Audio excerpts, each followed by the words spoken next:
first máa kọ́ bá Paso ṣe òun first live tí mo wá kọ́ máa bá Paso ṣe òun náà ló gbé Paso jáde. Wow. òun ló jẹ́ òun ní 41A lẹ́yìn àwọn tí mo dárúkọ yẹn no tension Mr. Paso mi ò máa rọ́gùn iṣẹ́ o kúnlẹ̀ kan làbáìkà nǹkan garaje orin tó live tó gbé Paso má gọ̀ tó bá rí Wasiu Ayinde kan bá wa sọ fún wọn kán lọ try láti lọ change sọyàn ẹnu tó ń kún wọn yẹn ó ti pọ̀ jù torí àwa àtọ ẹnu wa ò gbà láti sọ torí pé ńgbà yẹn gan Wasiu Ajani kọ́lọ́n fọ̀rùn kẹ́wọ̀n náà òun náà wà ń gbà yẹn Sunny T òun náà wà ń gbà yẹn bọ̀ tiwa làwọn èèyàn ń gbọ́ torí style yẹn unique kò sí gbogbo àwọn tẹ̀kọ̀ yẹ wọn lélégbè tó ń dáṣà Sunny T wọn lélégbè tó ń dáṣà èmi yìí nìkan náà ni mò ń dáṣà ní gbogbo the whole Nigeria ṣẹ́rí ní Saheed Òṣùpá tẹ̀ ń wò yẹn nínú gbogbo eléré ẹni tí mo láìkì jù nìyẹn nígbà tí Saheed Òṣùpá àti Paso tó ń jà nígbà tí ojú ogun lé tí mo wà lẹ́yìn Paso ń gbà yẹn tí máa wá sí agbo Saheed Òṣùpá kò ní rí mi bí enemy pé ó máa wò pé lágbájá ìlànà ti jọ wà I don't think ó máa pè mí báyìí ní kókó rí ó yá ó máa fún mi 50,000 20,000 ó yá gba owó mọ́tò ẹ̀ till now tí mo ṣe ń sọ báyìí kó Òṣùpá kọrin ní Ìjẹ̀gùn nísìn tó bá rí mi ó máa pọ́n mi lé Akim àtún fún mi lówó. Wow. mi ò kò yẹ kó bí àtòrí pọ́n fún mi lówó but ó jẹ́ni tí mo like because nǹkan tó yẹ kí n like ẹ̀ ni pé nínú gbogbo eléré Paso tí mo ń gbé ní fún gan kò kì mí sínú rẹ́kọ̀dù rí. Òṣùpá ló wù mí ṣoṣù ló wù pé orúkọ yìí ò gbọ́dọ̀ ṣe kíni orúkọ yẹn ò gbọ́dọ̀ parẹ́ òun ló kì mí sí ẹgbọ́n gbà tó kì mí yẹn mo sọ pé mi àtòbẹ́sẹ̀ lójọ fún látẹ̀mù kan náà pé táyé bá ti fẹ́ parẹ́ oríṣiríṣi là ó máa rí a ti ń rí mo rí ibi tán ti yàgbẹ́ sábọ́ta lẹ́ni tó rí pàpà tọ́ síbẹ̀ Àkàndé ṣe bóun lórí mo rí ibi tán ti fàdágẹ̀rí ta lẹ́ni tó rí kókó orí mi Àbáyọ̀mí ṣe bóun lórí. Yes, so ẹ̀yin tiwa, you are welcome to another incredible edition of Unscripted with Jeff Ogbolewa. Lórí ètò lẹ́ni, I have a legend in the building. Yes, so join me as I welcome the one and only Kókó Orí tí Fada Baba ẹ kí àwọn ará ilé. Ní tèmi, mo kí gbogbo ilé o, mo kí ọkùnrin, mo kí obìnrin, mo kí ọmọdé, mo kí àgbà, fún gbogbo àwọn olólùfẹ́ wa. Gbogbo ojú tẹ́ fi ń wò wá yìí ò ní fọ́ o. Àgbà ọdún tuntun ni gbogbo wa wà yìí, ọdún ayọ̀ ló máa jẹ́ fún gbogbo wa. Gbogbo nǹkan tí gbogbo wa ń lé ní 2025 tàbí wá wà ní 2026 báyìí nírọ̀rùn lọ́lọ́run máa padà ṣe fún wa. Gbogbo ohun táwọn ẹgbẹ́ wa fagídí ṣe lágbára Kristi ìrọ̀rùn làwa máa fi ṣe. Mo ní kí n dúpẹ́ lọ́wọ́ ẹ̀yin tèmi ni ẹ ṣé gan-an. Báwa bẹ́tẹ̀ lọ. Kókó Orí, kí ni full name yín àti pé báwo ni orúkọ Kókó Orí yẹn báwo ló ṣe jẹyọ ẹ fún wa láti bẹ̀rẹ̀. Orúkọ tèmi ni Àbáyọ̀mí Kókó Orí, Àbáyọ̀mí Adéọlá lórúkọ mi but tí Kókó Orí yẹn ṣe jẹyọ ni pé ìgbà tí mo bẹ̀rẹ̀ sí ní mo ti máa ń dáṣà yẹn náà tipẹ́ àti ìgbà tí mo ti wà lẹ́yìn Mọ̀rúfà Àdìsá Bẹ̀rẹ̀jẹ́pọ̀n lẹ́kọ̀ọ́ lánìkọ̀tàmọ̀ ni mo ti bẹ̀rẹ̀ sí ní gbérin mo ti bẹ̀rẹ̀ sí ní gbègbè ìgbà yẹn mo ti bẹ̀rẹ̀ sí ní dáṣà ìgbà tí mo wá dúwádìí pé mo wá bọ́ sẹ́yìn Wasiu Èjìrẹ́ àwọn Tẹ̀kòyé lájọ ṣe first record Bow for Elders nígbà yẹn ní campus àwọn náà wà ní Gbóṣèré lẹ́kọ̀ọ́ gbà yẹn àwọn táyé kan yẹn bọ́lọ̀ bá mi fọ̀run káwọn méjèèjì àwọn méjèèjì ti kún sìn àjọ ṣe first record ni nígbà tí mo kó lẹ́yìn Mọ̀rúfà Àdìsá ni mo lọ bá àwọn yẹn náà play ìgbà tí mo wá kó lẹ́yìn wọn wọ́n wá sí wọ́n padà sádùúgbò mi ní Mushin wọ́n padà sádùúgbò mi ní Mushin ní Ìdíòrò torí pé ọmọ Ìdíòrò ni mí ọmọ Ìdíòrò gangan ni mí. Sáìdì wo ń Ìdíòrò tọrọ ọmọ Mushin lèmi náà. Fine ibi tí wọ́n bí mi sí gangan wọ́n bí mi ibi tí àwọn bàbá mi àti ìyá mi ń gbé wọ́n ń gbé ní Lábẹ́njọ ní Ìdíòrò bus stop ibẹ̀ ní Lábẹ́njọ wà ibi tí wọ́n forí mi sọlẹ̀ sí gangan Àmọ́dù nọ́mbà 1 ilé bàbá Àmọ́dù tí wọ́n ti máa ń gbẹ̀bì ní Àmọ́dù ibi tí wọ́n bí mi sí gangan nìyẹn ní Ìdíòrò ní Akálà. Ọmọ mo ṣe pọ́nbélé Àmọ́dù jìnnà síbi Ibrahim. Ibrahim gan wọ gbogbo ẹ̀yẹn wọnú Òjò wọnú Akálà wọnú Gbàrere wọ Adégbìtẹ́ gbogbo àdúgbò wa náà ní gbogbo ibi tá à ń sọ yẹn. Ọmọ mo ṣe pọ́nbélé ni. Confirm. Ok, ká tó wọnú agbami ètò ẹ kọ́kọ́ fún wa ní àwọn background yín experience yín ẹ sọ pé ẹ gbérin fún Alhaji Mọ̀rúfà Àdìsá Bẹ̀rẹ̀jẹ́pọ̀n. Ok, ẹ fún wa ní gbogbo history yẹn before kẹ́ tó dé ọ̀dọ̀ Alhaji Wasiu Alabi Pasuma then ẹ fún wa. ìgbà tí mo kò ní ẹ̀yìn àwọn Wasiu Èjìrẹ́ torí pé ń gbà yẹn ọ̀rọ̀ music ń gbà yẹn ó dàbí footballer ni téèyàn bá ń gbá bọ́ọ̀lù ìwọ tó bá gùdù nídìí footballer yẹn àwọn kan máa pẹ̀ wá lọ bá àwọn play fún tíìmù kan báyìí wá lọ bá mi play fún tíìmù kan báyìí ìgbà yẹn tán ṣe máa ń rà wá ní àwa gan lákọ́kọ́ dálẹ̀ pé tẹ́lẹ̀ bá fẹ́ wá pè wá pé ká wá bá wọn pèrè a máa gbá owó lọ́wọ́ ẹ̀ ni pé ká tó lọ rárá pé ó máa sanwó àwọn onílù àjọ ń ṣe ẹgbẹ́ àjọ máa ń ṣe ajíwèrè àjọ máa ń kọrin àjọ máa ń lọ àjọ ń béléré ṣeré kiri àwọn onílù máa sanwó lù wá sanwó kinní kan àwa náà máa gbowó orógbó àgbowó atare nígbà yẹn nígbà tójú ò ti là nígbà yẹn ọ̀rọ̀ tí mo dẹ̀ ń sọ nǹkan bíi 80s ni nǹkan tí mò ń sọ yìí o 80s lẹ́ ń sọ̀rọ̀ yìí nǹkan tí mò ń sọ yìí nígbà tá a ṣe ń jíwèrè ní Adésínà ní Fadéyì ṣáà tí mò ń sọ yẹn yé yín ó yé mi gbà tí ibi tí wọ́n bí mi sí gangan nìyẹn ní Mushin ní Dioro ibi tí wọ́n bí mi sí gangan nìyẹn ní díje bọ́ ibi sáṣà yẹn ti wá bẹ̀rẹ̀ sí ní wá gangan ìgbà tí mo wá wà lẹ́yìn Báyọ̀ Àkànní.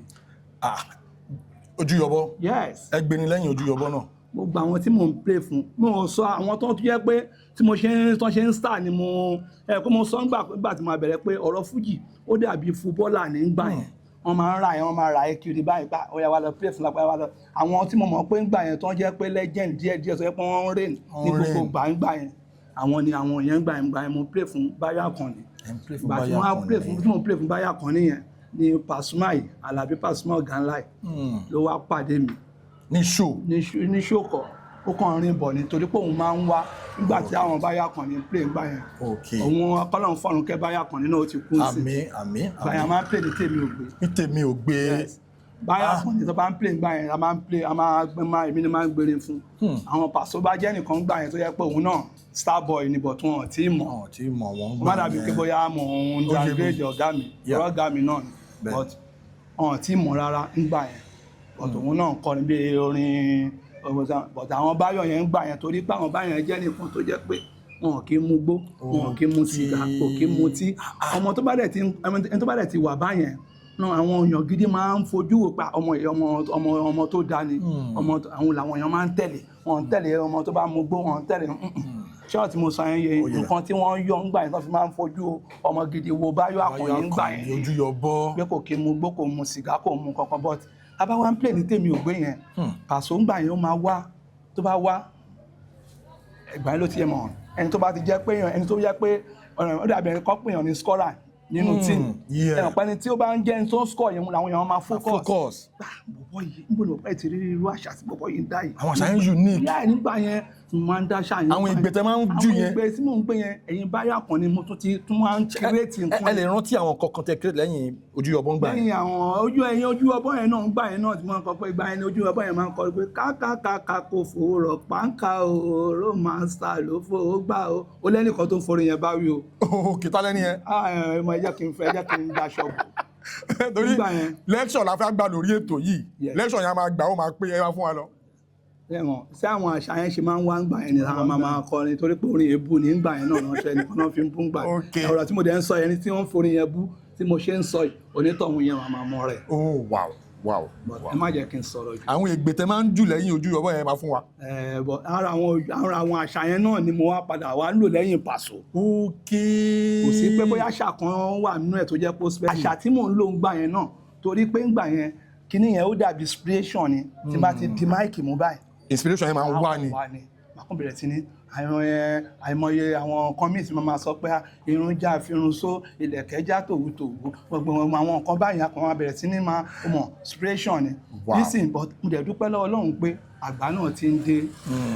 òun ló jẹ́ kí gbogbo nǹkan báyìí mo sọ pé ṣé at this stage going to 60 ìfẹ́ máa ní pé ló fẹ́ máa lọ gbèrè lẹ́yìn àwọn torí pé ńgbà kan tí mo ṣe fún Paso nígbà tí wọ́n táwọn kan fẹ́ máa sọ̀rọ̀ sí Paso sí mo jáde àwọn 90 person kan wá ní bóyá ó fẹ́ padà sẹ́yìn Paso ló ṣe ń support Paso ni mo ní láíláí mi ò lè fọmọ kékeré sin Paso kí tí wọ́n máa tún fi àgbà tún wá láíláí ìyẹn can't possible ìyẹn ò lè ṣẹlẹ̀ mo kàn jà fún nítorí pé tó ṣe ń star ògo mi náà ni torí pé inú mi dùn torí pé tó ṣe wọ́n mọ̀ pé kókó rí èèyàn Paso ni wọ́n náà wọ́n pọ́njọ wà ní ọjọ́ jáde nǹkan tí mo ṣe nǹkan tí mo ṣe nígbà yẹn nìyẹn. nígbà tí mo ṣe lẹ́nu ọjọ́ mẹ́ta Ọlọ́run wa tún fi jẹ́ kógo yẹn tún wá ṣe kíni káwọn èèyàn tún wá máa rí ògo yẹn padà pé yẹn pé ṣé lágbájá yìí ṣì wà mo máa ń pa àṣẹ àwọn tẹ́ ń sáré rò pé bóyá ọ̀tá ẹ̀dí ẹ̀ ti kú ni àṣẹ ó ṣì wà àwọn èèyàn wá bẹ̀rẹ̀ sí ní rí mi wọ́n sọ fún mi nígbà yẹn nǹkan tó ń ṣe yìí máa ṣe o ó dàpọ̀ náà tọ́nà tó fẹ́ gbà tó fi gbogbo yẹn lọ lélẹ́yìí o wọn á dúpẹ́ lọ́wọ́ Ọlọ́run pé nǹkan tí mo ṣe tẹ́yìn náà tún fi wá tẹ̀tún wò pé ẹ̀gbọ́n yóò ń ṣẹni tó gbọ́dọ̀ lọ́lé ẹ gbọ́dọ̀ gbógo yẹn dìde ni ọdún adé yẹ kí n dìde sí mádẹ̀ ti dé mi ò jẹ́ ní jábọ́ mọ́ lágbára Ọlọ́run èmi náà máa bá àwọn àgbàlagbà àwọn aṣíwájú èmi náà máa bá wọn ṣe pọ̀ ní lágbára Ọlọ́run. bẹ́ẹ̀ni Kókórí ẹ má bínú pé mo porúkọ orúkọ la máa ń pe Ọbaládé torí àwọn àṣì kéré láwọn táìmù tẹ́yìn máa ń ju àwọn lámbà yẹn. ọmọdé náà ló máa ń padà wá dàgbà èyí náà ti dàgbà ẹ̀ ń ṣọmọdé mọ̀ kò sẹ́ni kankan tó ń bẹ́ẹ̀ nìbọ̀dì bọ́ ọmọ yẹn. bẹ́ẹ̀ni so now nítorí proper documentation tí mo fẹ́ ká ṣe lórí ètò torí àwọn generation kan wà tí wọ́n máa wọ pé wíìs Kókórí ma òmẹ tó ń jẹ́ Kókórí tó bá ti rí Paso báyìí o máa rí Kókórí kò sí bó ṣe máa gbọ́ orin Paso tí ò ní máa gbọ́ ohun Kókórí lẹ́yìn now tẹ́tí rí àwọn kan tẹ́ ṣe yẹn ní normal tó bá dálẹ̀ tó bá tún ṣà tẹ́tí rí legend nìyí ní field yìí yẹn legend torí pé innovator ni ẹ̀yin lẹ create àwọn nǹkan kan nínú Fuji music industry tí a rí rí tí a kì í gbọ́ tẹ́lẹ̀ now as a Fuji lover and on behalf of millions of Fuji lovers around the world a mọ̀ pé ní 1990 àbí 1991 ni Alhaji Abbas Akande Obesere ló ṣe introduction now tẹ́ bá tún wá bọ́ síwájú tẹ́ máa rí even first album Kingi Alhaji King Dr. Saheed Òṣùpá then ẹ bá tún wá wò sá ẹ wo album even album Sunny Tí Adéṣọkọ̀ wọ́n tó nǹkan kan bọ̀ ní o tẹ́ bá tún wá wò dé orí album Recognition Alhaji Wasiu Alabi Pasuma ẹ máa rí pé tẹ́ bá wo gbogbo Fuji music industry sáà tẹ́ bá wo lọ lórí àwọn ààrẹ Sashina kan nígbà yẹn gan kò sí nǹkan tó ń jẹ́ pé elégbè ó ń ju nansa lẹ́yìn olórin you came with that pattern ẹ dẹ̀ create pattern yẹn blueprint yín ni gbogbo àwọn elégbè tó kù ní Fuji music industry ló ń tẹ̀lé mo ti ṣe a lot of videos tí mo ti sọ àwọn ọ̀rọ̀ yìí I was actually referring to your greatness nígbà yẹn but a lot of people máa gbé Kókórí àbí àwọn ti ṣe aláìsí ni torí for a long period of time àgbọ̀n kankan ẹni tó bá dẹ̀ dákẹ́ báwo la máa ṣe ń pòwe yẹn dákẹ́ so a lot of times èèyàn gbọ́dọ̀ showcase nǹkan téèyàn ti ṣe àwọn greatness yín àwọn profile yín àwọn contribution yín sí Fuji music we need to talk about it we need to document it and we need to give you your flowers nǹkan tó fẹ́ ká ṣe lórí ètò náà nìyẹn now nígbà tẹ́ ṣe ìrìn àjò yín lọ sọ́dọ̀ Alhaji Wasiu Alabi Pasuma gbogbo bẹ́ẹ̀ ṣe máa ń play ní tèmi ò gbé torí àwa náà witness Chicago Shadow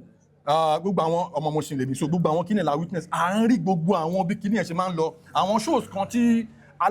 baba Aládò máa ń ṣe Mushin gbà yẹn so ọ̀rọ̀ tí mo sọ yóò ti pẹ́ now gbogbo show yàrá a máa ń wá bá ṣe máa ń ganú lẹ́rìí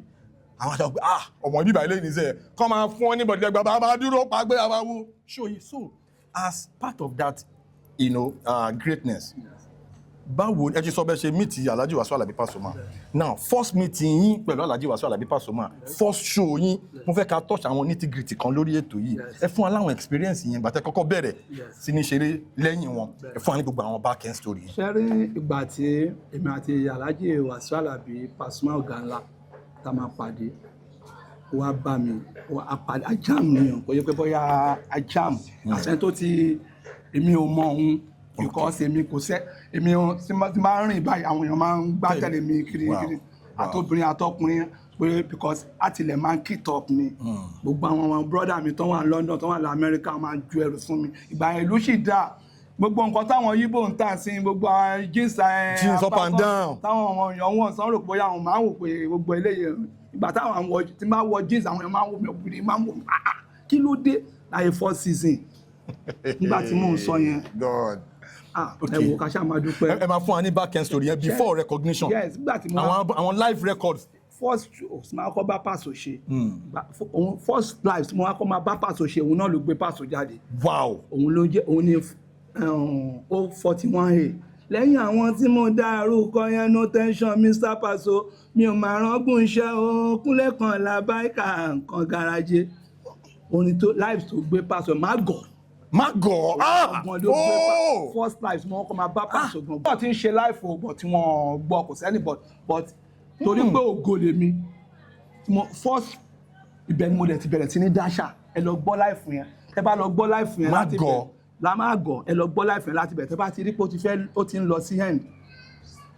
because ìgbà yẹn mọ́jú la máa ń ṣe òun ti wá tètè bẹ̀rẹ̀ because ìsàlẹ̀ ló ti play àwọn ẹlòmíì ò mọ̀ story tí mò ń sọ yìí ẹlòmíì ò mọ̀ ẹlòmíì ò gbọ́ rí o akọ máa sọ pé Paso play ní Chicago ni wọn mọ ibi tó ti play òkè náà ti máa ń play ní gbogbo àwọn eléré ti máa ń play làwọn méjọ eléré máa ti ń play but Paso ń torí pé new artist ni òun ló ìsàlẹ̀ ló ti play ìsàlẹ̀ gbangba ẹ̀kan tó play ìsàlẹ̀ yẹn náà nìyẹn má gọ̀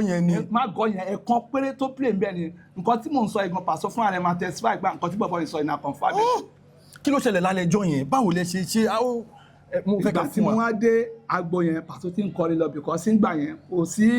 anybody tó fẹ́ sọ pé òun fẹ́ máa gbéni lẹ́yìn eléré kankan because nígbà yẹn àwọn eléré náà láti ilẹ̀ wọn kì í tọ́jú ọmọọṣẹ́ wọn ò dẹ̀ mọ nǹkan kan tán àwọn ò mọ̀ ń pa ẹ̀ torí pé ọ̀nà tiwọn ni pé àwọn náà tí mókè ṣọ́ọ̀tì mọ́ sáyẹn òun nìkan ló ń kọrin òun ló ń gbé bọ́n torí pé wàá sọ fún mi jọ yẹn pé òun máa pè ní tèmi ògbé jọ yẹn pé kí n jọ nǹkan kan kò dẹ̀ sí fóònù kẹ̀ fóònù ń bọ̀ ìjọ ni fóònù jáde ó dẹ̀ pé fóònù náà ti jáde tipẹ́ náà but kò sí GSM wọ́n á ní kó máa rí pé èmi àtọ̀rẹ́ mi ọ̀rẹ́ mi náà ṣì wà onílù báyà kan ni wọ́n pè ní Musa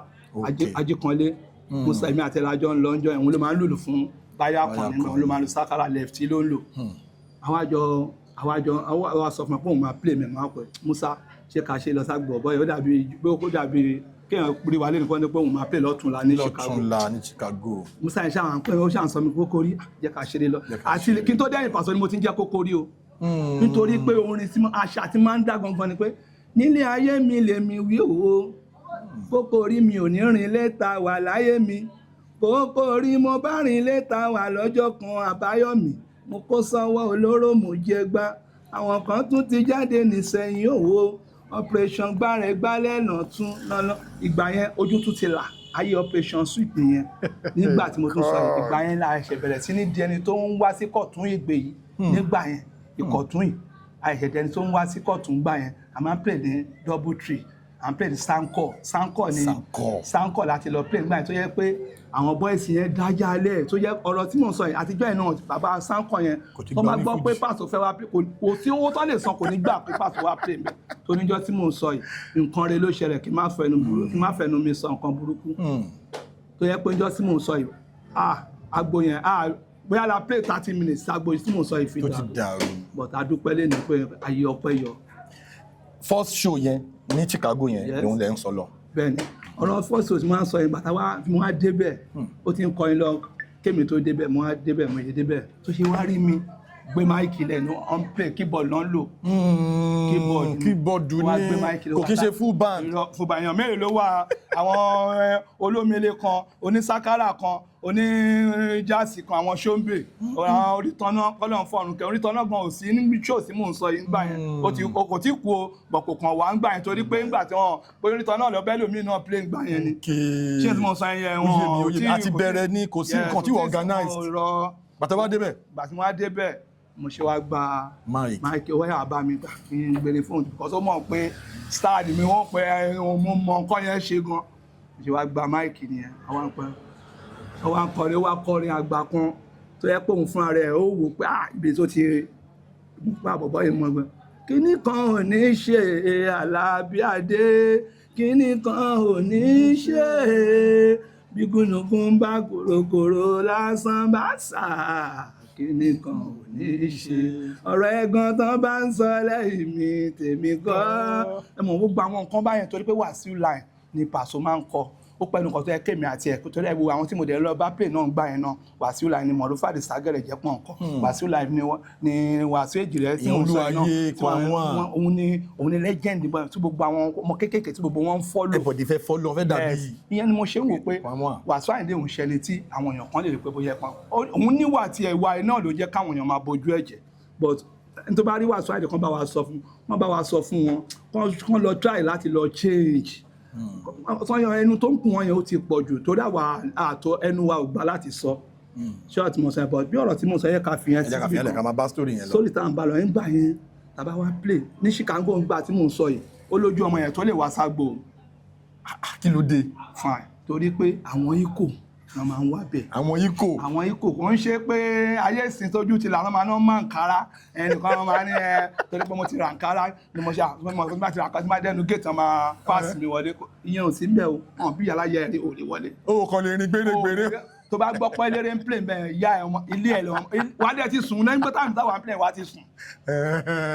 ẹ mọ ẹ wọ òun náà ló wá di tí anybody wá ń yọ abá tán yọ àdá tán yọ ọgbọ̀n kan tán bẹ̀rẹ̀ sí ní jẹ àdúpẹ́ lọ́wọ́ Ọlọ́run pé alhamdulillah. So alẹ́ ìjọ yẹn àwọn nǹkan kan tẹ ṣe ló wá fún Alhaji Wasiu Alabi Pasuma ní. òun gangan ló gbé ìgbà tí mò ń sọ yìí àwọn Igbo náà tó bá ti play tán báyìí lọ́dọ̀ Idosco àti Sudan àwọn náà máa print kẹsẹ̀tì àwọn Igbo máa lọ rà wọ́n máa gbé sínú kẹsẹ̀tì inú kẹsẹ̀tì yẹn báyìí wọ́n máa tà báyìí kan wáyé ó flat báyìí wọ́n máa gbé dání báyìí live wọ́n máa gbé síbẹ̀ báyìí wọ́n máa gbé kò ń ṣe cartridge o kò àwọn cartridge lọ o àwọn kẹsẹ̀tì nígbà yẹn wọ́n máa play tẹ́lẹ̀ pé tó máa ti rí ibi táwọn boys àwọn ọmọ ògbóró bá wà tó ń ṣe fàájì tí Igbo yẹn bá ti pass tó bá ti ní alẹ́ mọ́rọ̀ lẹ́ máa lẹ́ tó bá ti jókòó bá àwọn ìbẹ̀rẹ̀ sí máa ó yá fún mi pass ó yẹ lọ tí ń tà á bọ̀bọ̀ yẹn ló ń gbé ní tani ló ń gbé ní báyìí tani ló wá mú crowd wá torí pé ńgbà yẹn gan Wasiu Ajani kọ́nà ń fọ̀rùn kẹ́hùn náà òun náà wà ń gbà yẹn Sunny T òun náà wà ń gbà yẹn bọ̀ Tiwa làwọn èèyàn ń gbọ́ torí style yẹn unique kò sí gbogbo àwọn tẹ kò yẹ wọn lélégbè tó ń dáṣà Sunny T wọn lélégbè tó ń dáṣà èmi yìí nìkan náà ni mò ń dáṣà ní gbogbo the whole Nigeria. Now creativity yẹn nígbà tẹ dé yẹn ó unique ó jẹ́ kí sound Alhaji Wasiu Alabi Pasuma ó jẹ́ kó yàtọ̀. nǹkan tó jẹ lọ tó fi di èní yìí gangan. So then with his rough neck ohun yẹn náà yàtọ̀. Yes. Then with your combination at the back pẹ̀lú àwọn announcer tẹ̀ máa ń jó jẹ́ kí gbogbo sound wọn gbígbà tí àgbọ̀rùn kan bẹ́ẹ̀ yẹn rí ní Fuji music industry. má bínú mo fowó àtọmọdé ẹlẹ́nu sórí pé nígbà yẹn àwọn èèyàn ń gbà yẹn but ẹni tọ́lọ́run bá fẹ́ gbéga Ọlọ́run máa gbéga. bẹ́ẹ̀ni. gbà yẹn tí èmi ń gbé lẹ́yìn Paso yẹn kò yẹ pé mo fi ṣe gbéraga o ohun Ọlọ́run ọba bẹ́ẹ̀ ń gbà yẹn àwọn èèyàn máa ń sọ fún Paso pé ẹ̀lú Alhaji dákẹ́ jẹ́ kí bọ̀bọ̀ yìí máa kọ́ máa ráàpù lọ fún wa. jẹ́ kó máa kàn fún wa ní àwọn ohun yẹn. ẹ mọ ibẹ̀ ni àwọn náà ti wá ń wò pé ṣé ilé máa gba iṣẹ́ yìí máa wọn lọ́wọ́ ilé yìí ò lè possible but ó mọ̀ pé iṣẹ́ yẹn gangan ló ń dáhùn nínú mísíkì wọn mọ nǹkan tí wọ́n ní sound yẹn. èmi ni mo wá ṣe kí ni èmi ni mo wá fuck up ara mi because mo lè tún fuck up ara mi because wọ́n léèyàn kan ló máa ń lànà ìgbà èèyàn ló máa ń tọ̀ tí mo bá pe Àlàó máa ń bá wa kó instrument ló ti kú sí kọ́lọ̀ ń bá ń fọrùn kẹ́ Ṣínà Àlàó of blessed memory ó máa ń bá wa kó instrument nígbà yẹn ọ̀rọ̀ tí mò ń sọ yìí tí Alhaji Alabi Pasuma bá ń gbọ́ a máa sọ pé tòótọ́ nìkan tí bọ́bọ́ yìí sọ ó máa ń bá wa kó instrument tí ó bá ti ṣe ẹlòmíì tó fẹ́ play ó lè ní kó lọ jókòó sí di omele torí àwọn ẹ jẹ́ bí àwọn ọmọ jẹ́ bí àwọn àbúrò ló jẹ́ ní àdúgbò wọn lọ́lọ́run ṣògo ni Àlàó yẹn jẹ́ ń gbà yẹn bí kankan máa ní ọ̀yá bá ń gbé kínní bá a gbé ṣáà bá a BPA kó jẹ́ ṣe PA kò sí kí náà ń pè PA ìbẹ̀rẹ̀ tó bá lówó ló ń jẹ́ ló ní PA ń gbà yẹn kò sí PA kò tí ì sí àwọn kan jẹ́ bí assistant pé kán máa ní àlàyé ẹ̀fẹ̀ lọ́dún kan ẹ̀jẹ̀ ká bá yín kó student síbẹ̀ torí ìgbà tẹ́mi máa dé agbo Paso gan tí máa bẹ̀rẹ̀ sí ní kọrin lọ á kàn máa kọrin dàálẹ̀ ní wọn kò ní sẹ́nìbọ̀dì tó wọn máa jó bọ̀ tí má débẹ̀ báyìí tí má débẹ̀ tí má yẹn dúró mú tẹ́tẹ́ ẹ lọ gbọ́ live kan tí mo ṣe ní Aganran fún Bẹ̀mbẹ́là Sule ẹ lọ gbọ́ live tí mo sọ ẹ lọ gbọ́ nígbà tí má débẹ̀ mo ṣe ń test báyìí wọ́n ti ń lo keyboard àwọn boys gan òun ló ń lo keyboard ọmọ kan débẹ̀ mo kàn test báyìí tí mo yẹn test báyìí torí pé ó tún stop báyìí pé ṣé máìkì yẹn ti dá because téèyàn bá wà ní táìmù yẹn torí pé mi nìkan ni mò ń gbérin ó mọ̀ pé mi nìkan yìí yá wọ́n máa ń mú ọ̀n bá. tí ń gbà tí mo wá rí pé iṣẹ́ yìí torí pé mo ti wò ó pé iṣẹ́ yìí tó ṣe ń lọ yìí èmi nìkan ò lè máa ṣe. nǹkan ó pé Àlàó àwọn àbọ̀ yẹ kí n máa kọ́ ẹ bọ́n ṣe ń gbérin. bó ṣe ń gbérin. ẹ̀ka ẹ̀pẹ́ lómi ni a máa pọ́hùn nìkan bọ̀ tí iṣẹ́ tó bá ṣiṣẹ́ kó bá ṣiṣẹ́ náà máa ṣiṣẹ́ yẹn náà kù ni. òun náà ló fún mi rest of my day ni mo fi wá wà báyìí. mi ò fi kú mi ò fi yọ. kọ́lọ̀ forí jì Ṣínà Àlàó kọ́lọ̀ bu yẹ̀pẹ̀ burúkú kúrò lójú ẹ̀ nǹkan tó fi lẹ̀ Ọlọ́run má jẹ́ kó bàjẹ́. òun ní ìsìn èmi náà lè léyìn sìn wọn á dúpẹ́ pé mo wà láyé gbogbo iṣẹ́ tí mo ṣe lẹ̀ náà òun làwọn náà tún wá ń play síta àwọn tóun náà ṣe kò ṣe òun ló ṣe èmi ni mo ṣe because èmi ni mo kọ́. ẹ̀yin lẹ create pattern yẹn. yes tóun náà mú ẹ̀ tóun wá follow tóun náà fi create. tó bá náwó fún gbà yẹn náà di kó tó di pé ó ń fa rẹ̀ tó bá rí máa ní àlàyé kí ló ṣe pàrọ̀ yẹn wọ́n ṣe náà máa sọ pa Kókórí èmi ni kíní kan èmi ni Saheed Orífọ́gò èmi ni Smellah Abatẹni jẹ́ ṣe wọ́n pé èmi ni àwọn èèyàn focus pé lágbájá tó ń ṣe nǹkan yìí òun ni. now ẹ jẹ́ kí n interject nǹkan kan ní point tẹ̀lé yẹn torí orí ètò yìí mo ti sọ pé àwọn story tí a mọ̀ táwọn generation yìí ó mọ̀ even generation gbà yẹn there are a lot of misconceptions táwọn èèyàn ò mọ̀ mo fẹ́ ká clear nítorí ọjọ́ iwájú so kò ní sí pé ọ̀n dalúrú mọ́ ṣàpá story yẹn òun la fi ń tẹ́ pẹpẹ lẹ́ fi ń yànnà náà ẹlẹ́yọ kọ̀ọ̀kan kò kí n ṣe pé bóyá ẹ̀ ń báṣẹ́ ẹnìkankan jẹ́ ẹ̀ ń sọ story ẹ̀ ń sọ contribution yín sí success Fuji music nítorí contribution yín wà lára so now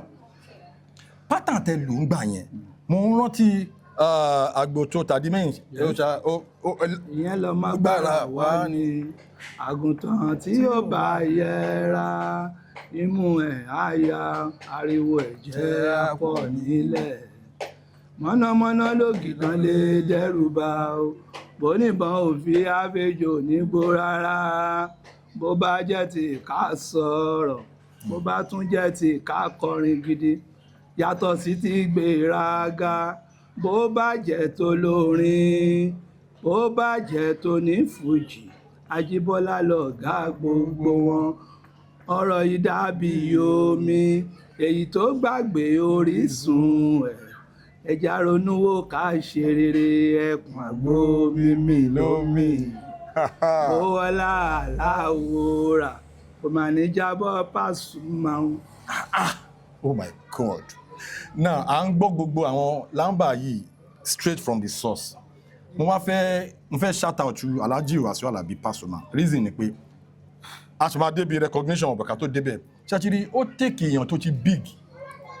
bíi ọ̀gá ńlá ó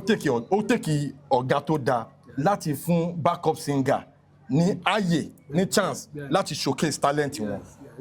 which was not obtainable in the Fuji music industry tẹ́lẹ̀. Pasuma was able to create because máa ń ṣe àwọn videos mi mo máa ń give àwọn props kan pé Pasuma was able to do some things in Fuji music industry tí èèyàn kankan ò ṣe irú ẹ̀ rí. One of them ni kí nínú album mi sọ live báyìí o nínú album kí lead singer kó fún backup singer láyè láti showcase talent wọn kì í ṣe bẹ́ẹ̀ tẹ́lẹ̀ kò sí nínú constitution Fuji wàá gbérin ni kò sáyè pé wàá fẹ́ show now mo ṣe fẹ́ fún Alhaji Wasiu Alabi Pasuma ní flowers wọn for doing that even ní ìgbà yẹn now leading up to first album wọn àwọn ìṣẹ̀lẹ̀ wo ló ṣẹlẹ̀ gbàtẹ́ dé studio fún recognition ni o ṣe mọ̀ pé that was the beginning professionally yàtọ̀ sí pé à ń ṣe show kí làwọn experience yín. àwọn experience tí a ní nígbà yẹn nítorí pé first record wa nìyẹn àti ní experience púpọ̀ but experience ta nìyẹn a modernize ẹ̀ tó fi jẹ́ pé àwọn èèyàn fi wá ń wò pé torí pé nígbà tá a máa ṣe rẹ́kọ̀dù yẹn àwọn èèyàn believe pé rẹ́kọ̀dù wa yẹn first record wa yẹn pé ó lè dùn báyẹn because wọ́n wò pé nígbà tá a bá ń ṣe ìgbà míì gan kó tó di pé a lọ ṣe rẹ́kọ̀dù tá a bá ń ṣe ìgbà yẹn àwa ta dá kéèyàn máa ṣe rally nínú mọ́tò àwa ta dálẹ̀ ni Paso yìí òun ló dálẹ̀. tó ní Fuji ṣe. ó ṣe nínú train fáwọn condom nígbà yẹn.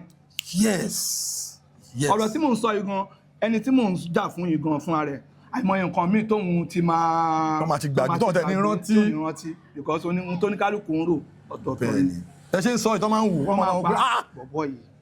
àmọ́ sọ kan nínú àwọn ìgbà tí mo ṣe live now tí àwọn èèyàn ń béèrè lọ nígbà kí ló dé ìdìmọ́lá yìí báwo lẹ ṣe ní mo kàwé o but Ọlọ́run fún mi ní experience kan tí mo fi mọ̀ pé yes kò sí nǹkan tí mo lè nǹkan tí mo sọ yìí ó tún tó bí 100 years má ṣì wà láyé nǹkan tá a sọ sí máa tún sọ. ṣé mọ̀ pé pattern tẹ lò yẹn pé elégbèǹju nansa ẹ create blueprint kan òun ni gbogbo àwọn elégbè mi fẹ́ máa dárúkọ bẹ́ẹ̀ yẹn pattern yẹn ni gbogbo àwọn elégbè yẹn wá ń lo àwọn young guys ẹ̀yin ni gbogbo wọn wò nǹkan tẹ ṣe ló la ọ̀nà fún gbogbo wọn pé okay we can do this then àwọn olórin tó àwọn onífújì tó kù náà tán big àwọn náà ṣe wá rí pé okay let me give a little space for this guy kóun náà shine ẹ̀yin lẹ create catalog làwọn òyìnbó máa ẹ̀yin lẹ create kìíní yẹn so inú mi dẹ̀ dùn pé mo bá yín sọ̀rọ̀ lórí ètò now ní recognition yẹn àti bẹ̀rẹ̀ recognition tẹ́ bá ń gbọ́ recognition kí ni pattern tí ọ̀gá ńlá lò yẹn ẹ kàn fún wa ṣé gbàtẹ́dẹ́rẹ́ àṣà làwọn kìíní báwo lẹ ṣe báwo ni gbogbo àwọn kìíní ẹ̀ ṣe come up. ṣe rí nígbà yẹn. as a person to witness gbogbo kìíní yẹn gbà yẹn. because àwọn kan wà àwọn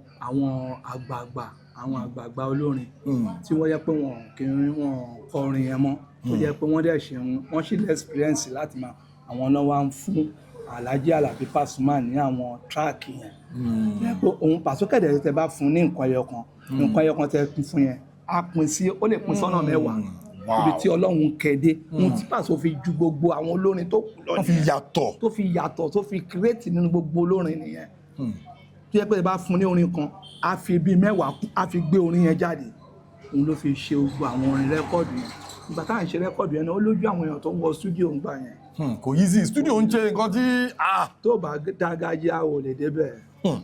àìmọ̀ ẹlòmíì tó máa lọ tó yẹ pé wọ́n máa dá wọn padà wọ́n máa dá wọn àtìgbà tá bá ti wọ stúdíò báyìí ọ̀sẹ̀ kan la máa fi ń ṣe rẹ́kọ̀dù. la máa fi ń record. yes ọ̀sẹ̀ kan nínú ọ̀sẹ̀ kan yẹn nínú 5 days yẹn a máa fi 2 days a máa fi ṣe practice ní studio yẹn náà because orin tá à ń kọ gangan bí ẹni tó ń ṣe practice ní gbogbo show tá à ń lọ bí ẹni tó ń ṣe practice ní tá bá ti kọrin kan báyìí ṣẹ̀kẹ̀ṣẹ̀ láti máa grab ẹ̀.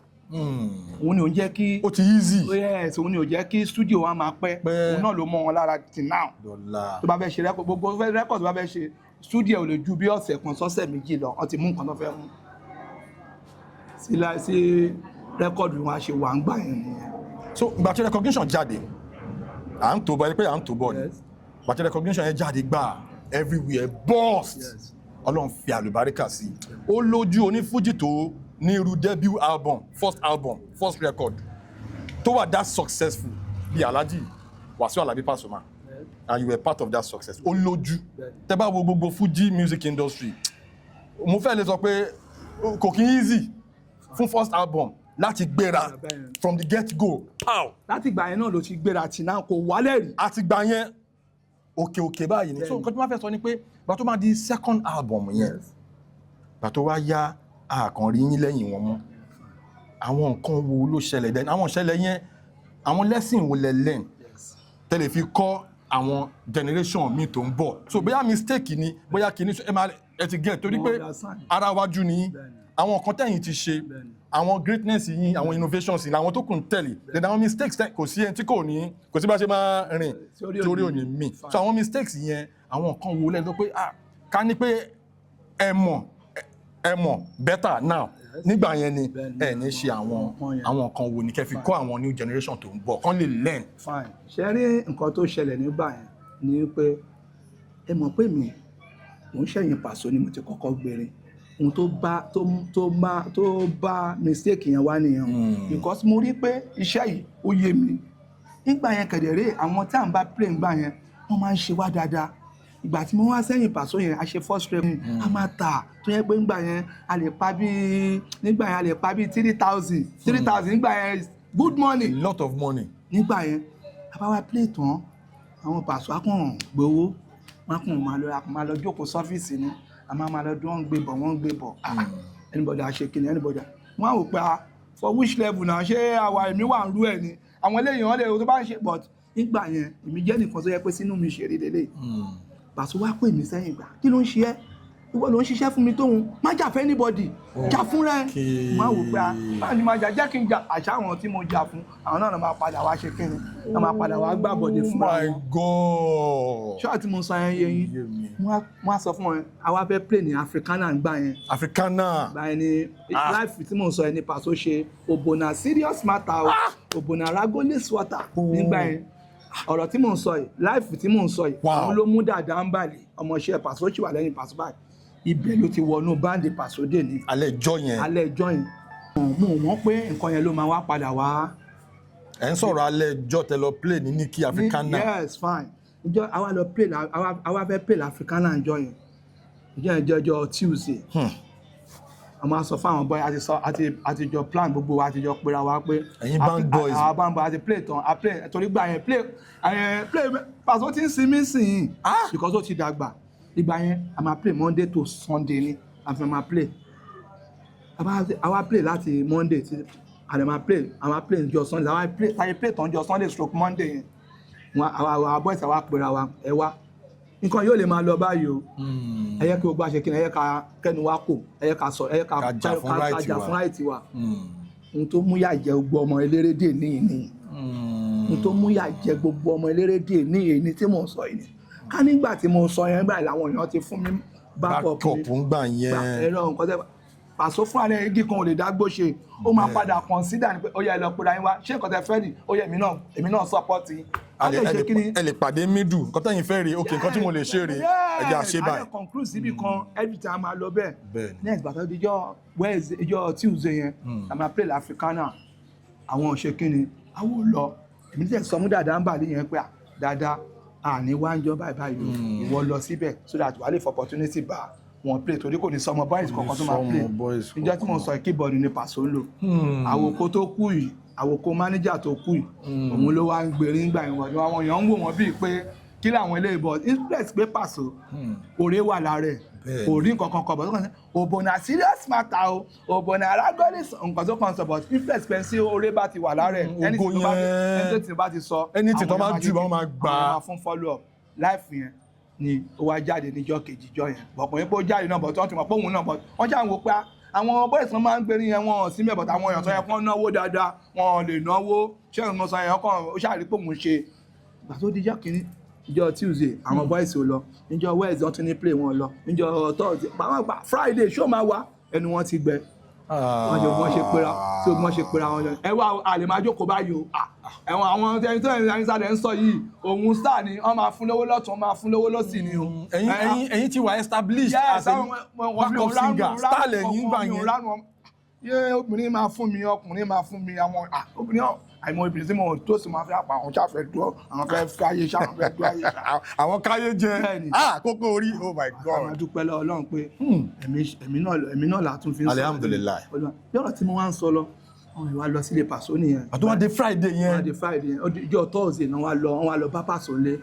Paso wá wò pé ó ti rí pé òun ti win ni àwọn guys ti ń wá bíi mẹ́rin márùn-ún àjọ wà àwọn eléyìí ìyá yẹn ti fẹ́ máa mú wọn ti kọ́kàn sọ pé ẹ̀yin tèmi ẹ bá ti mọ̀ pé ẹ máa gbà bẹ́ẹ̀ ṣé mò ń fi àyà wọn ẹ fi ajá wọn jáde irọ́ ní sàkókò orí yẹn pa ní ẹ̀ ṣì àwọn nǹkan ṣé olùkọ́ni ṣé ohun tí bá ti fún yẹn máa gbà àwọn máa gbà bẹ́ẹ̀ jà ẹnu àwọn máa gbà bẹ́ẹ̀ náà wá dédé yìí o. mistake tí mo ṣe nìyẹn òun làwọn yẹn wá lọ àwọn manager mi tó ń ṣẹ̀dẹ̀ yìí wọn àná bàbá yẹn ló fẹ́ dojú ṣáyẹn bó lẹ́ni tó ti bẹ̀rẹ̀ sí ní mú mistake mi yẹn mo dẹ̀ ṣe kíni after yẹn náà a padà settle o bọ̀ pé ìgbà tó ń gbà mẹ́rin náà tó bá wa settle ọlọ́run Alijat Kubra alájà kọ́lọ́ bá ń tẹ́ wọn sáré fẹ́ rí kó bá ń parí ṣe wọn rẹ̀ alájà náà wá pè mí kókó rí báwo ló ń ṣe báyìí náà ọ̀rẹ́ ẹni wà tẹ́lẹ́jọ́ mọ iṣẹ́ ìyẹjọ́ ń ṣe. alájà ọ̀dẹ̀ lè bá yín sọ̀rọ̀ tí. ó yá ẹ padà sí màmá mi náà ni torí màmá mi àti màmá ẹ̀ ọjọ́ wà ní 5 and 6 ìgbà tí màmá mi ń ṣe bẹ́ẹ̀ di màmá Paso wá bẹ́ẹ̀ ni tí Paso wá play fún mi ní Adégbìtẹ̀ ní Ọpẹ́lóyẹrú ibi ìgbà tí wọ́n ṣe first born mi ọmọ mi tó wà ní Germany Túndé Paso ló play fún mi ní yíyẹ tẹ́ ń sọ yìí 1993 wow rẹ́kọ̀dù wa ò tí jáde rárá ń gbà yẹn recognition ò tí jáde rárá bọ́tà ti ṣẹlẹ̀ ok ṣé àti mo sàn yẹ tí gbogbo nǹkan yẹn ṣe tó ṣe lọ nìyẹn ibi tí àwọn issue tó ṣẹlẹ̀ láwọn táìmù yẹn ibẹ̀ ni Paso náà ti mú mi bí enemy gba lágbájá yìí ló ó fi story mi sọ̀rọ̀ náà nínú So Far So Good pé lágbájá yìí òun ló sọ fún àwọn boys yẹn pé wọ́n daṣẹ́lẹ̀ pé òun ò tọ́jú òun ò ṣẹ́ bìtì but adúpẹ́ lè ní pé ayé ọpẹ́ náà yọ àwa náà wà láyé. alihamudulilayi nǹkan kan tí mo learn tí mo pick tẹ́ ṣe nínú situation yẹn gbà yẹn kánẹ́lò míì ni tó wà selfish ẹ máa jà fúnra yín ni torí ìgbà yẹn as an established backup singer tẹ́tí popular ní Fuji music scene ẹ lè ṣe nǹkan tó bá wù yín ọ̀gá ńlá máa pè yín wọ̀nà wọn ni ẹ̀yin máa wá ṣẹ́ǹkì àwọn tó kù yẹn ẹ máa jẹ special treatment but torí pé ẹ wà selfish lẹ fi ń wò pé ẹ jẹ́ ká jà fún gbogbo àwọn guys even àwọn tí wọ́n tẹ̀tí lẹ́nu nínú àwọn band yẹn nǹkan tẹ́ ń try láti ṣe nìyẹn nǹkan tẹ́mi fi pé. nǹkan tí mo fẹ́ tí mò ń ṣe náà ni nǹkan tí mo ń ṣe náà ni anybody nǹkan lọ tí mo sọ iná nǹkan tó máa fi jọ ìpá nǹkan tí bọ̀bọ̀ yìí ń ṣe ni but ọlọ́mọ ayẹ kí èèyàn ṣoore kó dìbì mọ́yàn lọ́wọ́. dìbì mọ́yàn lọ́wọ́ ibẹ̀ ni gbogbo issues yẹn ti ṣẹlẹ̀. nǹkan tó fine nítorí nǹkan tó ṣẹlẹ̀ gangan ni. wow ó ní agbára gan. now lẹ́yìn ìgbà tí gbogbo ìṣẹ̀lẹ̀ yẹn ti ṣẹlẹ̀ àwọn nǹkan wo lẹ wá bẹ̀rẹ̀ sí ní ṣe àwọn nǹkan wo lẹ ń ṣe because for a long time bóyá back stage lẹ́wà ní o àwa rí nínú Fuji music industry mọ̀ tí kò dẹ̀ yẹ kó rí bẹ́ẹ̀ àwọn nǹkan lẹ ṣe ní gbogbo time yẹn. ìgbà tí mo ti kó lẹ́yìn wọn ó yẹ pé wọ́n lé mi o mo kàn ó pé bí téèyàn bá ti ní problem ń bẹ̀ tó ti di pé nǹkan tó ń ṣe tó ti di pé ò mọ̀ ṣe mọ́ lójú onítàn tó ti ń jẹ́ kó máa ṣe bí pé ò mọ̀ ṣe lójú àwọn èèyàn bẹ́ẹ̀ sì ni kéèyàn àjọ àyà bẹ̀ yẹn mo ṣe avoid wọn pé ẹ máa ṣe tí yín lọ ìgbà tí mo wá fi wọ́n lẹ̀ mo wá rò pé kí ni mo lè máa ṣe tí àwọn èèyàn tún lè máa fi mọ̀ pé èmi náà ṣì wà mo wá rò pé jẹ́ kí n máa promote àwọn eléré ìgbà tí mo wá promote àwọn eléré mo wá promote Sunny T Adéṣọkọ̀. ẹ promote Sunny T Adéṣọkọ̀. fine mo promote Sunny T Adéṣọkọ̀ of blessed memory òun àti Karùbé Àlùmá tó wà ní orílẹ̀ Karùbé àti Tósì Ẹníbà àwọn mẹ́ta ni mo kọ́ promote ìjọ tí wọ́n ń ṣe òkú ìjọ tí wọ́n gbé òkú Barrister wálé láti London tó ń ṣe ní Sọ̀lọ̀ ìjọ yẹn gan sísan ní tí ṣe kúrò ńbẹ̀ báyìí ṣóòmì àti àwọn Karùbé Àlùmá àti Tósì Ẹníbà ṣóòmì ni gbogbo wọn bọ̀ ní Ìgàndòmbì ní Dìkúlà ní Ìgàndò bus stop ibẹ̀ ni mo ti ṣe promotion yẹn gbà yẹn. lẹ́yìn yẹn náà mo tún ṣe mí again mo tún ṣe fún Karùbé Àlùmá pẹ̀lú ọmọ ọkàn báyìí wọ́n sì pé Ṣèyí Colorado màmá kú mo tún ṣe fáwọn yẹn náà lẹ́yìn mo tún lọ ṣe ń Badagry but nígbà yẹn owó náà fi ṣe promotion. àwọn artist wo lẹ tún ṣe promotion fún báyìí. mo tún ṣe promotion fún Taye Currency ní Badagry. wow. àbárí pósítà tí mo ṣe fún Currency nígbà yẹn but gbogbo táwọn èèyàn ṣe bàìdájẹ́ tó mo dúpẹ́ lọ́wọ́ Ọlọ́run pé Ọlọ́run gbé mi lékè. orí show yẹn náà mo ọ̀tá mi short kò ṣe pẹ́ bọ́ ẹ̀mọ̀ nǹkan tó máa ń rẹ́ẹ̀kì yàn nígbà yẹn torí kò máa sanwó ọ̀lù ni kò máa sanwó pósítà àwọn agbaniṣẹ́ àwọn ilé tó fẹ́ bẹ̀ wá tún ìwọ tó yẹ jẹ́ pé mo lẹ́nu náà mo ṣe fi èmi tó yẹ pé bóyá ẹ̀gún ló máa mú ẹbí àwọn àlàyé iná ẹgbàá bíi 30,000 ẹ fi ṣe owó mọ́tò kẹfì wá bẹ̀ ìwọ náà ọ̀rẹ́ mi nìwọ wọn máa àwọn tó yẹ pé bí táwọn náà pa lágbájá yìí wọ́n tó ń ṣe yìí táwọn bá help ẹ̀ náà ó tó bẹ̀ láti ru ibi gbogbo wọn fi Sunny T gbogbo wọn gbárùkù tì mí ni kọ́nà bá ń fọ̀run kẹ́wọ̀n náà gbogbo wọn gbárùkù tì pé àìrọ́ nǹkan tó dẹ̀ ń ṣe nǹkan tó dání nǹkan débi pé iṣẹ́ tí àwọn Sunny T ṣe fún mi gan àti Karùbé Àlùmá tó ṣe ní báyẹn mo mú dọ́dọ̀ IK dance set náà àṣà àwọn enemy ti lọ tẹ́lẹ̀ dè mí bẹ́ẹ̀ wọ́n ti lọ sọ IK pé má ta set yẹn má rà lọ́wọ́ ẹ̀ o. kí ló dé. sí ọmọ ọlọ́mọ ayẹ kẹ́yàn tẹ́ni tìkà sí ọ̀rọ̀ láì ṣe àmọ́ wọn pé lágbọ́ Ọlọ́run bí tọ́lọ́ pé mi ò ní dé lágbọ́ Ọlọ́run máa débẹ̀ máa tún jù bẹ́ẹ̀ lọ. now ní ẹ̀rà yẹn ẹ sọ àwọn kankan lẹ́ẹ̀kan mo mọ̀ pé kò sí ẹni tí kò ní humble beginning kò sí ẹni tí kò ní bí yóò ṣe bẹ̀rẹ̀ even Alhaji Wasiu Alabi Pasuma bọ́n ṣe bíìgì lẹ́ni gbogbo bọ́lọ̀ ṣe bá wọn ṣe lẹ́ni ìgbà kan wọ́n ti fi gbà kan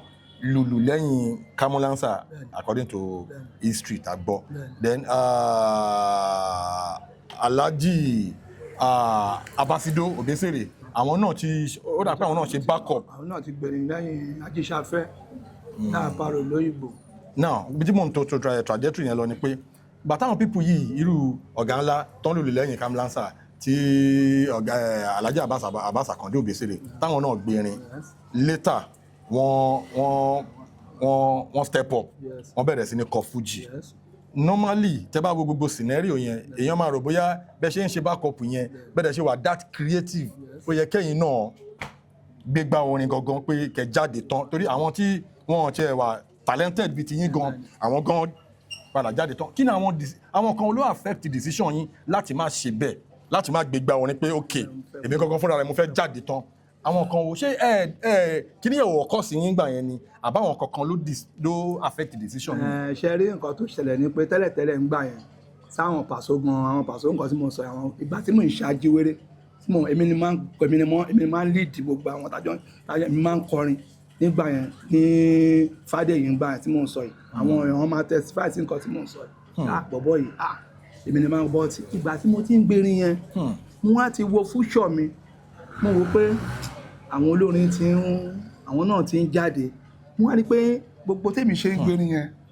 mi ò rí èèyàn tó dàbí ti tèmi bíi pé mi nìkan ni mo wà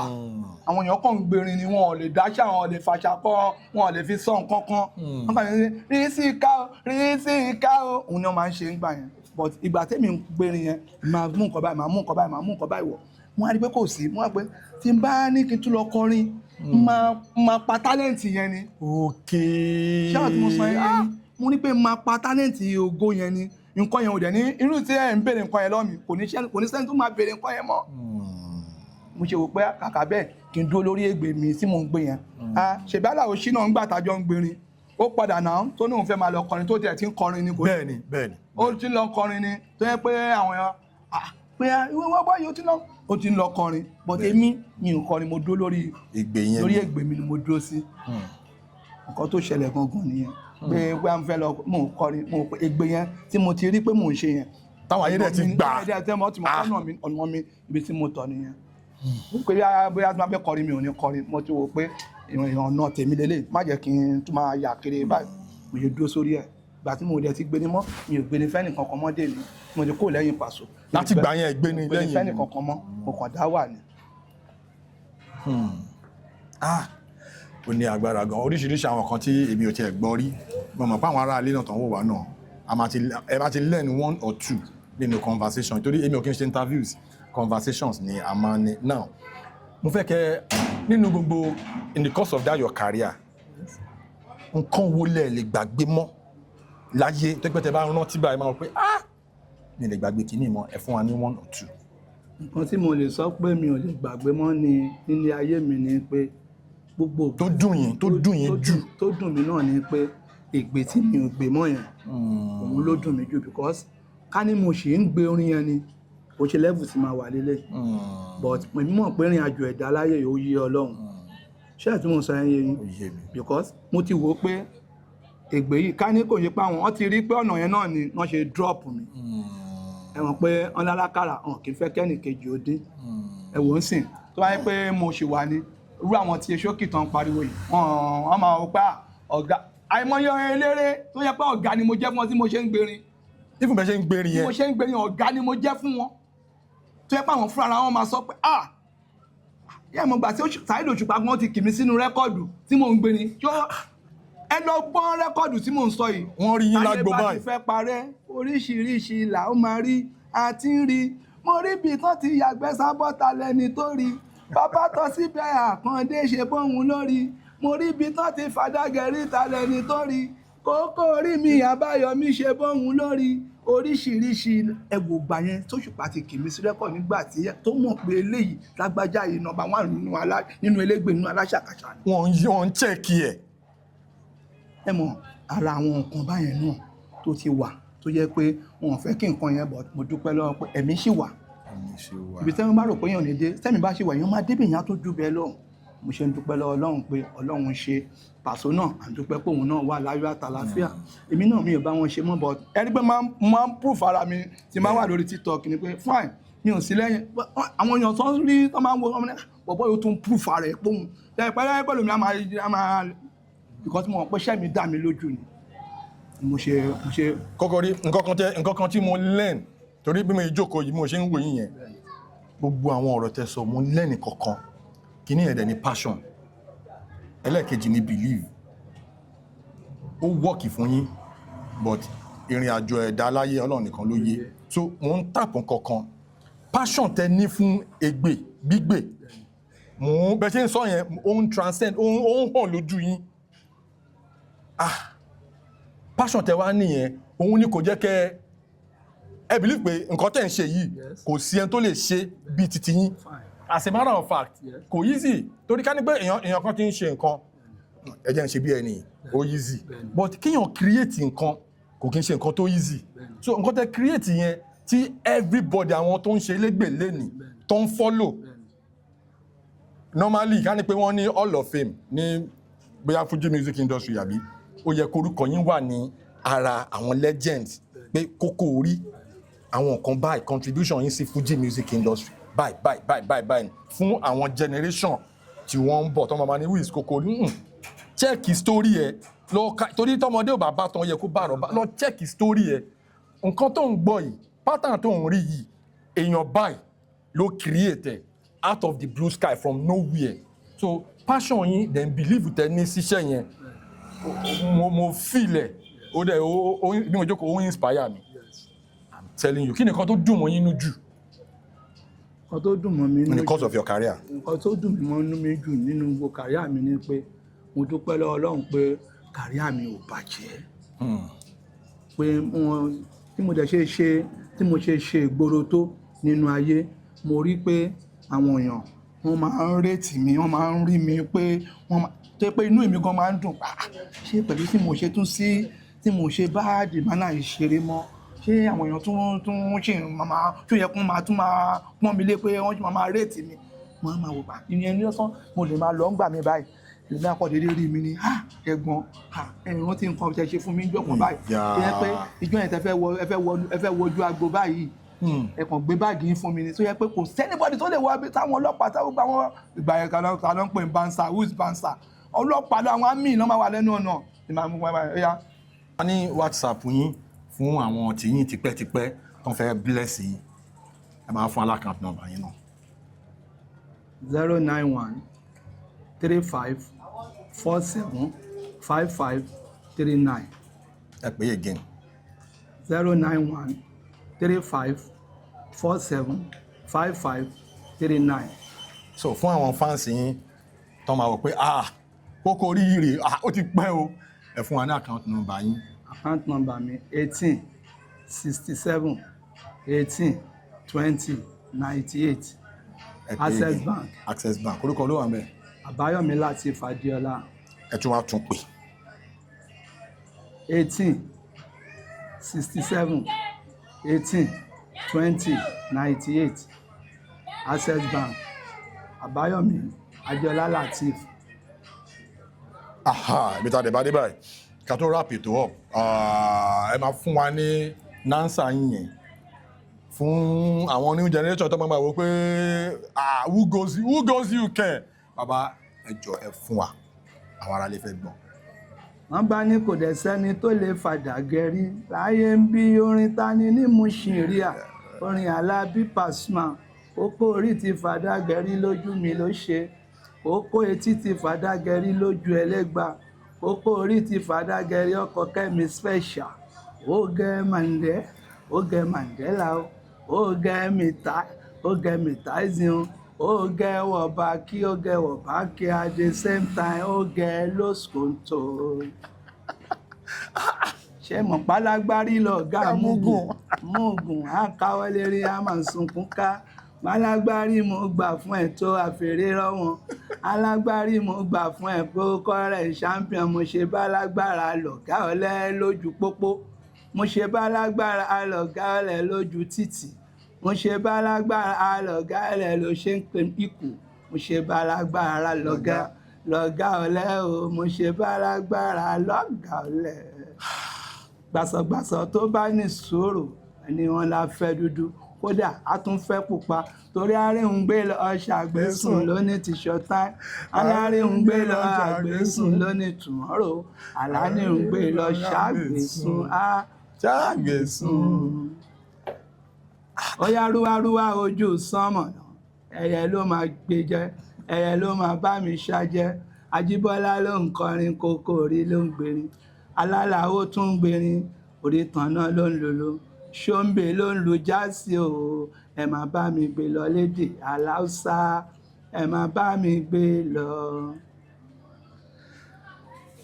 wọ́n kọ gúúsì for go gúúsì for come a ní gúúsì for go ẹ máa gbé gúúsì máa lọ. a ní wípé tẹ bá ti gbé gúúsì máa lọ ẹ̀bẹ̀ ni mo bẹ̀ yín ẹyẹ ẹ má tọwọ́ bọ jìngóṣà o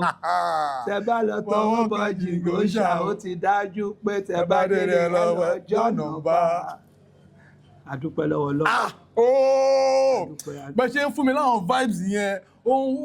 ń fún mi ní these nostalgic feelings as in inú mi dẹ̀ ń dùn mo wá ń flashback gbogbo àwọn táìmù yẹn tẹ máa lọ play ní àríyá tẹ máa lọ play ní gbogbo gbàṣádò gbogbo gbogbo bàtà tún wà mí ayé àwọn operation sweep yẹn náà ni mo tún kọ àwọn orin tí mo kọ ẹmọ àwọn anthem pọ̀ gan tí wọ́n yẹ pé èmi ni mo kó sí. ẹ̀yin lẹ ń create lẹ ń compose ẹ̀. àṣà ìkà máa dúpẹ́ ṣé ń gbà yẹn ni tí mo lè sọ ṣé yẹ pé ń gbà yẹn mo lè sọ pé mo lè ní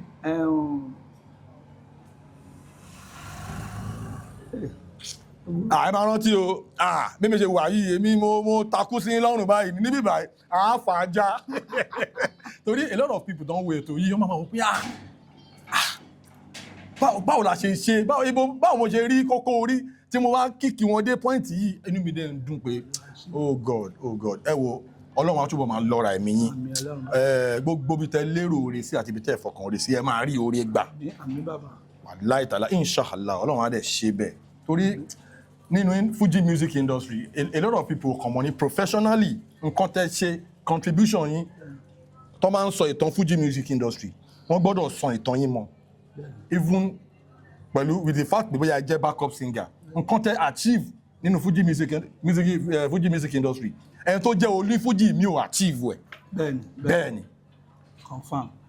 ẹ má get it twisted understand legacy yín nǹkan tẹ́ ṣe àwọn kan tẹ́ ṣe ó sì wà ń bẹ̀ síbẹ̀ onífújì mi tó jẹ́ lead singer gan kò achieve ẹ̀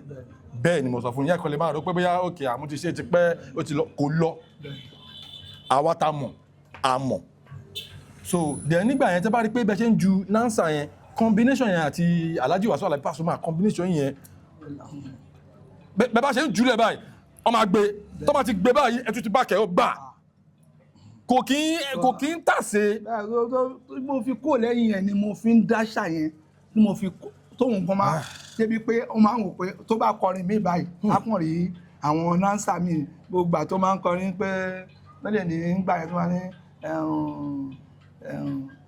kínní kan lélẹ̀ Okori Abayọ̀ wọ́n yàbọ̀ Okori Abayọ̀ ló ń jó yẹn èmi kì í ṣọmọ ikọ̀ nígboro ó dẹ̀ ń jọlá ikọ̀ lẹ́rìn yẹn torí pé tí mo bá wọ mọ́tò kò sówó tí n bá tún gọ̀kadà náà ṣíṣe o mo dẹ̀ ń jọlá ikọ̀ lẹ́rìn yẹn torí pé ikọ̀ musician màmá rẹ o Okori Abayọ̀ bẹ̀rẹ̀ kó jó àwọn èèyàn máa ń wò mọ́ máa bá mi lọ pé kí ló dé. My God. ó wò ó ká ṣáà máa dúpẹ́ lọ́wọ́ Ọlọ́run àwa náà rè alhamdulillah dúpẹ́ lọ́wọ́ Ọlọ́run pé ẹni tó bá ti kú kò lè máa sọ nǹkan tí mò ń sọ yìí mo dúpẹ́ pé mo wà láyé. alhamdulillah ó tẹ̀ dá àmì ó dá bá ṣe sọ gbogbo ìtàn yẹn à ń sẹ́ẹ̀tì rẹ́kọ̀dù yẹn straight ni fún àwọn tí wọn bá mọ̀ ọmọ pé ok bí story yẹn ṣe lọ rí ok ẹgbọ́n yìí ló náà kí ni ìbáṣepọ̀ tó wà láàrin ẹ̀yin pẹ̀lú àwọn onífújì torí táìmù yẹn a lot of them wọ́n máa ń respect yín gan nígbà yẹn for what you have done kí ni ìbáṣepọ̀ yín pẹ̀lú Alhaji Dr. King Saheed Òṣùpá kí ni bá ti sọ̀rọ̀ ọ̀gá ńlá shout out to Alhaji Wasiu Alabi Pasuma for all you have done torí pé ó tèkè ọ̀gá tó ní inú rẹ̀ láti fún backup singer láyè láti showcase talent tí gbogbo wa dẹ̀ witness ẹ̀ so shout out to you ọ̀gá ńlá respect kí ni ìbáṣepọ̀ tó wà láàrin ẹ̀yin àti Alhaji Dr. King Saheed Òṣùpá. ṣe rí Saheed Òṣùpá tẹ̀ ń wò yẹn nínú gbogbo eléré ẹni tí mo láìkì jù nìyẹn kò ṣe pé ẹni tó bá sọ pé bóyá mi ò láìkì òun mo láìkì ẹ mọ̀ pé ó ní nǹkan téèyàn máa ń ṣe fún yàn. ó ní àtàkọ sí ra wa. tó a ní tí mo fi sọ pé mo láìkì Saheed Òṣùpá ni pé ṣe rí nígbà tí Saheed Òṣùpá àti Paso tó ń jà. nígbà tí ojú ogun lé tí mo wà lẹ́yìn Paso ń gbà yẹn tí mo wá sí agbo Saheed Òṣùpá kò ní rí mi bí enemy pé ó máa wò pé lágbájá ìlànà ti jọ wà I don't think ó máa pè mí báyìí ní Kókórí ó yá ó máa fún mi 50,000 20,000 ó yá gba owó mọ́tò ẹ̀. till now tí mo ṣe ń sọ báyìí kó Òṣùpá kọrin ní Ìjẹ̀gùn nísìn tó bá rí mi ó máa pọ́n mi lé Akim á tún fún mi lówó. mi ò kò yẹ pé bóyá torí pé ó ń fún mi lówó but ó jẹ́ni tí mo like because nǹkan tó yẹ kí n like ẹ̀ ni pé nínú gbogbo eléré Paso tí mò ń gbérí fún gan kò kì mí sínú rẹ́kọ̀dù rí. Òṣùpá ló wò mí ṣoṣùn ló wò pé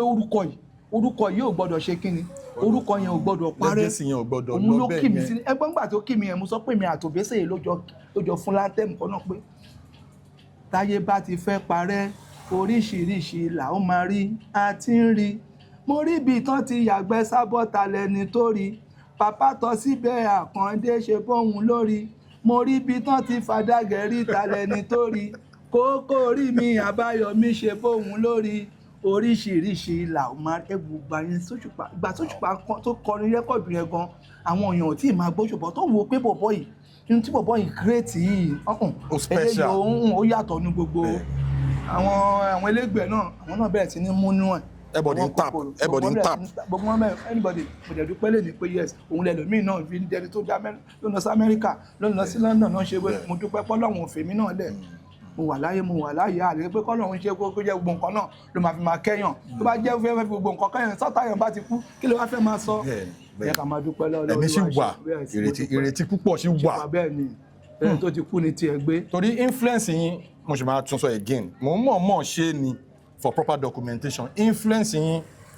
on Fuji music would lọ far gan especially when we talk about backup singers in the Fuji music industry you baba you are very influential tó bá sọ pé influence ẹ bá wo Fẹlá Aníkúlápó Kútì kò kí n ṣe pé bí Fẹlá ló lówó jù tàbí bí ó but influence Fẹlá blueprint ẹ gbogbo àwọn Wizkid Davido Burna Boy gbogbo àwọn people yìí pattern yẹn níbẹ̀ ní gbogbo wọn ti tap ṣe understand so ní rap interview yìí up torí ẹni tàbí máa ń bá Fuji legend bíi ti yín sọ̀rọ̀ mo máa ń like láti relate àwọn kankan sí legacy ààrẹ Dr. Sikiru Ayinde Barrister MFR for creating Fuji music torí ọbẹ̀ tán sè ni everybody ń jẹ so kí Ọlọ́run kó forí jì Dr. Sikiru Ayinde Barrister MFR kọ́nà bá wa bu yẹ̀pẹ̀ burúkú kúrò ní ojú wọn. bàbá tẹ̀wọ̀n sáfẹ́fẹ́ rẹ̀. kò tẹ̀wọ̀n sáfẹ́fẹ́ rẹ̀ àmín inshallah. so now ká tó wrap up mo fẹ́ kẹ́ àní parí interview yìí tí a bá connect ọ̀rọ̀ yìí mọ́ Papa Tosin bẹ́ẹ̀ torí mo mọ̀ pé time tẹ́ ń ṣe gbogbo àwọn doings yín nígbà yẹn papa náà wọ́n mọ̀ kò sí eléré tí ò mọ bó ṣe lọ ńgbà yẹn kí ni relationship yín nígbà yẹn àti nísìn. ṣẹlẹ̀ àwọn papa náà tó ṣe wá yẹn Alhaji Kudus èèyàn mi náà ni àwọn náà because gbogbo wa àjọ wà ní nígbà yẹn àjọ wà nínú industry ni because àwọn náà lè rí mi sìn torí pé gbogbo yẹn náà tí papa bá wá play ní ìkọ̀tún tí mò ń sọ ìkọ̀tún ìgbà yẹn eléré tó bá ń kọrin tó bá ti dé kọ̀tún yóò tí star Tóṣùpá bá wá play ní àrùn tí Obesere bá wá play ní kọ̀tún ní double tree ńgbà yẹn táwa náà máa ń play ńgbà yẹn tó bá wá tí àwọn yìí kò ṣe jẹ́ pé àwọn ọmọ ìgboro tó yẹ pé èmi máa sọ aláyé ẹ fọkàn balẹ̀ gbogbo àwọn boys ẹ̀ ń wò yẹn àwọn àbúrò mi ní gbogbo wọn àwọn èèyàn mi ní gbogbo tí papa bá fẹ́ lọ báyìí mi ní papa máa tí mo kì í ṣe ọmọ tí mo kì í ṣe ẹni tó ń gbowó lẹ̀ pé kóhun lè rí bí kí life òun lè rí bí safe àní kókó rí ó yá tani ẹ̀kọ́wó yẹn wà láyé ẹ̀kọ́ yẹn báyìí bá kàn kó yẹn wá ní. àròsọ Fọlábí ó yá owó yìí ọ̀yá aláyé ti fún wa lówó kò sí gbogbo àwọn máa dà lọ báyìí àwọn àìṣe wàá fẹ́ mi gangan lówó tèmi fún ara mi ẹ mọ̀ pé nǹkan téèyàn bá ń ṣe kò sí nǹkan tí ò ní àkọsílẹ̀ bẹ́ẹ̀ni ara nǹkan tí mò ń sọ yìí tí Papa Obesere náà bá ń gbá ní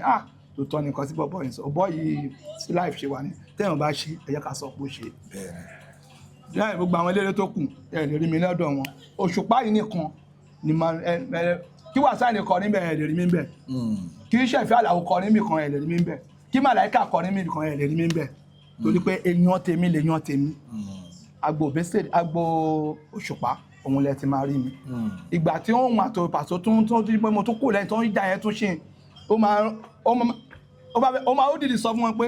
ẹ máa sọ fún kókèrè pé òun fẹ́ play mi báyìí kó fẹ́ lọ play mi bá dà green tó máa débẹ̀ ó máa fún mi fún ààrẹ báyìí ló máa ní kókòrí owó mọ́tò ẹ̀ lélẹ́yìí bẹ́ẹ̀ mo ṣe lè gbàgbé Òṣùpá yẹn torí pé nǹkan tó ṣe nígbà tí ìgbà yẹn kẹ̀dẹ̀ kò sí nǹkan kan tó yẹ pé nǹkan tó bá fún mi nígbà yẹn ni mo fi ń sustain ara mi nígbà yẹn ọ̀rọ̀ ló débẹ̀ ni mo fi ń sọ lẹ́nu. yínníyínní kẹ́ni lè ṣe mí nítorí pé a lot of people tí mo ti bá sọ̀rọ̀ lórí ètò even off camera tá a bá ti sọ̀rọ̀ lọ́dọ̀ King Dr. Saheed Òṣùpá báyìí wọ́n máa tẹnu bọ̀rọ̀ ni for a lot of people tó máa ń wo King Gini from far ojú ẹni yìí le ẹni yìí máa burú kò lè jíyàn tó dáa tẹ bá wọn bá yàn sọ̀rọ̀ wọ́n máa sọ̀rọ̀ ọ̀rọ̀ dáadáa wọ́n bá sọ pa King Gini máa pé báwo nìyàn ṣe ní inú tó dáa báyìí even ẹ sọ̀rọ̀ kan sí pé even ìgbà tó gùn yẹn le gan wọn kì í rí yín bí enemy ó tèkè èèyàn tí inú ẹ̀ dá láti máa ṣerú ìkọ́ bẹ́ẹ̀ yẹn even nínú movie industry wa tẹ́ bá ń bi àwọn èèyàn bá tó máa sọ̀rọ̀ Saheed Òṣùpá báyìí oh my God àwọn èèyàn máa sọ̀rọ̀ oore tí King ti ṣe fáwọn àní èmi gan máa wò pé Ọlọ́run máa ṣàánú èmi náà kébì náà tẹ̀ náìsì bíi Dr. King Saheed Òṣùpá ó ti pọ̀ jù ẹ̀yin náà tún mẹ́nu dé ọ̀rọ̀ wọn sí ẹ wo ọ̀rọ̀ tẹ́ sọ àwọn kan ń ṣe títí wọn tí wọ́n ní oore tó ń dẹ̀ ń ṣe inú wọn tó mọ́ dáadáa tó ń ṣe fáwọn èèyàn even ní kọ̀kọ̀ òun lọ́lọ́run fi ń gbàdúrà wọn nǹkan tí a lot of people mọ̀ nìyẹn ẹlòmíràn níbi ogun ní ó ti ṣiṣẹ́ ó ti lọ ṣe kíní kan ìwà tá à ń wù síra wa lọ́lọ́run máa fi ń jọ́ọ̀jì wá even látàyé so oore tó ń ṣe shout out to Dr. King Saheed Òṣùpá kí Ọlọ́run dẹ̀ lọ́ra ẹ̀mí gbogbo àwọn legends wa nínú Fuji music industry you are one of our legends mo tún sọ lẹ́ẹ̀kan sí nínú Fuji music industry for what you have done so ẹ kí àwọn aráalé kára pọ̀pù ètò. ẹ̀yin aráalé gbogbo ẹ̀yin tẹ́ ń wò mí mo dúpẹ́ lọ́wọ́ yín mo dúpẹ́ lọ́wọ́ gbogbo ọkùnrin àti obìnrin ojú tẹ́ fi ń wò mí náà ní fọ́ o gbogbo tí gbogbo wa ṣe wà náà nǹkan tí mo kàn mo ní ọ̀rọ̀ méjì mẹ́ta tí mo kàn lè sọ ni pé àdúrà náà la máa ṣe fúnra wa agbára Ọlọ́run ò ní fi gbogbo wa sílẹ̀ àmín ilé àtọ̀nà wa ò dẹ̀ ní dàrú àmín ọ̀nà wa àti ilé kò ní dàrú àmín àwọn ọmọ wa hàn ní dọmọ ọlọ́mọ àmín gbogbo ohun tó le nílùú yìí lágbọ́nà rẹ̀ ń dúpẹ́ lọ́wọ́ Ọlọ́run pé Ọlọ́run ti ń bá wa ṣe gbogbo ẹ̀ torí ráìsì ti wálẹ̀ epo ti wálẹ̀ ẹ̀wà ti wálẹ̀ gbogbo ẹ̀ ti wá à ń dúpẹ́ lọ́wọ́ pé ẹ bá wa dúpẹ́ lọ́wọ́ president wa Tinubu képo wa wálẹ̀ náà ni epo ti wálẹ̀ kó wa wálẹ̀ o máa tó ibi kan lèyàn ti máa ń bẹ̀rẹ̀ ká máa ríra níbi 400 yes kò sí tí ó lè ṣe ìbò ti ń change nínú last year kò sí gbogbo ọdún tá a bá ṣe anybody máa lọ queue ní December nílé epo ni ẹ wo ọdún yìí kò sí anybody tó queue ẹ wo nǹkan tí mo kàn sọ yẹn kẹlẹ mọ̀ pé changes ti ń wà díẹ̀díẹ̀ ni ẹ̀ka Ọlọ́run bá yẹ kí changes yẹn kó ṣe kí ni kó wà kanlẹ̀ Ọlọ́run bá wa tún lù í ṣe Ọlọ́run wà pẹ̀lú gbogbo wa Ọlọ́run má fi wá sílẹ̀ àní gbọ́kú ara wa lójijì o lágbà Ọlọ́run tó ń wà pẹ̀lú wa kò ní fi wá sílẹ̀ o àánú ni mo bẹ̀bẹ̀ fún gbogbo wa la máa rà àánú gbà. àmín Kókórí ẹ má bínú Fuji music industry ẹ rí pé táìmù kan bí ìgbà tí kò sí new Fuji artist tó ń jáde unlike ìgbà yẹn ẹ mọ̀ ká sọ̀rọ̀ láti bẹ̀rẹ̀ a sọ̀rọ̀ bàtẹ́fẹ́ tẹ́ ṣe tẹ́yìn àti Alhaji Wasiu Alabi Pasuma tó ń ṣe recognition album yẹn ẹ rí pé new artist ni wọ́n gbà yẹn wọ́n break out ìgboro burst now papa náà jáde ní even before gbà yẹn papa náà jáde actor Jordan Sonita Adesoko blessed memory àwọn náà jáde ìgboro burst àwọn new Fuji artist ń jáde but nísìn ó hard láti rí new Fuji artist tó máa break out bẹ́ẹ̀ yẹn àwọn kíní yẹn ni kí lẹ lè rí sọ sí dẹ̀ kẹwàá fún àwọn new Fuji artist tó ń ṣe ń join ní industry fún wọn ní advice ẹ lù wọn lọ́gọ̀ ẹnu. ṣe rí àwọn new artist tí wọ́n ń bọ̀ ní tansin ṣe rí ọtẹ́mi kan rí bẹ́ẹ̀ ni pé wọ́n ní òkun kì í wúruru káwàá ruru jẹ́jẹ́ nílé ayé ìgbà ṣe wá rí àwọn tó jẹ́ pé àwọn aṣíwájú tó jẹ́ pé àwọn best artist tó wà níwájú wọn yìí kan jọ mo sọ nínú iṣẹ́ kan tí mo ṣe sórí TikTok mo ní káwọn eléré artist àwọn tó jẹ́ pé àwọn àgbàlagbà olórin tọ́lọ́run ti gbàdúrà wọn ẹgbẹ́ àwọn ọmọ yìí náà mọ́ra because ìwọ tí o bá lówó jẹ́ kán réèyàn tó ṣoríire lára ẹ wo bí Paso ó gbé currency jáde ó gbé tírílẹ́dà jáde àti máa wà sọ small doctor wà bẹ́ẹ̀ àwọn ní pop bẹ́ẹ̀ wà bẹ́ẹ̀ ẹ jẹ́ káyé náà wò ó pé àríṣe kọ́gbọ́n ni bọ̀bọ́ yìí ṣe ìwọ ìwà tó dẹ̀ ń wù yìí náà àwọn èèyàn ń wò pé lágbájá yóò dáa lágbájá àwọn èèyàn tó ń dẹ̀ ń da ó dẹ̀ ń ṣe àwọn tó ń ṣoríire wọ́n dẹ̀ ń jáde lára ẹ̀ ẹ jẹ́ káwọn eléré tó kù náà ẹ wo Màláíkà ń sìn ẹ wo Màláíkà nínú gbogbo àwọn eléré Màláíkà jẹ́ nìkan tó jẹ́ pé tẹ bá ń wò ẹ máa rí pé nítorí pé ó ń kírun ẹ̀mí Ọlọ́run wà lára ẹ̀ ẹ bá ń wo gbogbo lifestyle wọn bó tó ṣe ń ṣe ẹ rí pé ẹ̀mí Ọlọ́run wà lára ẹ̀ ẹ bá wo àwọn ọmọ báǹdì ẹ̀ náà ẹ rí pé ìmísí Ọlọ́run ó wà lára àwọn ọmọ báǹdì ẹ̀ because torí pé ó ṣe kíni ó ṣe òótọ́ pẹ̀lú wọn ìwọ̀nba kò sí bẹ́ẹ̀ èèyàn kan ṣe máa wà ẹnìkan máa jẹ́jẹ́ ẹnìkan lọ but èlé túmọ̀ ní táwọn náà bá rí tálùbáríkà bá ń wà tó bá ń wọ̀ inú àwọn boys náà á máa dùn ẹ̀wọ̀n nǹkan tí Màláíkà sọ ó ní ẹ̀yin boys mi ti máa mú yín travel ó ní mi ò fẹ́ kẹ́ sá lọ tó bá mọ̀ pé o fẹ́ ó ń wẹ̀ láti dúró sọ fún mi má bà image mi má bà orúkọ mi jẹ́ sọ fún mi màá wáṣẹ́ fún ẹ wà máa ṣiṣẹ́ ń bẹ̀ ẹsẹ̀kẹsẹ̀ màá rẹ́ lómi because tó ń bá ti ń ṣe dáadáa sí yín ẹlòmíì àmẹ́lòmíì wà torí pé mò ń ṣe dáadáa àmẹ́lòmíì máa wá replace ẹ tí ó yẹ kí iṣẹ́ fújì ṣe gbà nìyẹn. even Dr. King Saheed Òṣùpá ìwà àwọn ọmọ tó wà lẹ́yìn wẹ́wẹ́ àwọn àkọ́bí Òṣùpá Sàrídọ̀tù àwọn Àlàní Mèsì àwọn guys yẹn legacy fújì ẹ rí pé àwọn náà ń try láti project ẹ. bẹ́ẹ̀ni òun ni mo yẹn ń sọ pé káwọn eléré tó kù náà káwọn náà máa ṣe bẹ́ẹ̀ ṣe wá tún ara àwọn ọmọ kéékèèké tó wá ń bọ̀ yìí náà àfojúdi ó pọ̀ fún wọn èmi ò tí ì jẹ́kùn á máa pèrè ẹ̀ mẹ́fà èmi wàá rí èèyàn kan èmi ọ̀gá olórin lèmi náà olórin wo ń bolo tí ń kọrin dé máa kàn máa jókòó bá máa kàn máa wẹ lómi ni torí pé ẹ̀ ń bá ò fáwọn aṣíwájú báwo làwọn náà ṣe fẹ́ kárí yín àlọ́ ṣọ́ọ̀tì mo sọ yẹn yé yín ẹ wo Mufusa Baika tó ṣílẹ̀ lẹ́nu ọjọ́ mẹ́ta ẹ wo ṣe nítorí pé ó gbà fáwọn aṣíwájú ni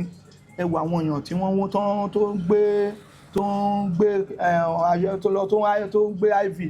tó lọ invite wọn ẹ wo àwọn èèyàn jàǹkàn ṣe nítorí pé wọ́n rí pé ó lóyà pẹ̀lú màláìka yẹn ó dẹ̀ ṣe ẹ̀tọ́ pẹ̀lú màláìka ó lẹ́yìn tó pẹ̀lú màláìka pa lágbájá ọ̀gá àwọn èèyàn òun ni òun náà dẹ̀ ń róore lára ẹ̀ òun ni màláìka náà ṣe bẹ́ẹ̀ ọ̀bọ̀ kan náà wà ní Ìbàdàn náà òun náà màláìka náà ń ṣe oore fún òun náà mú òun náà travel bẹ́ẹ̀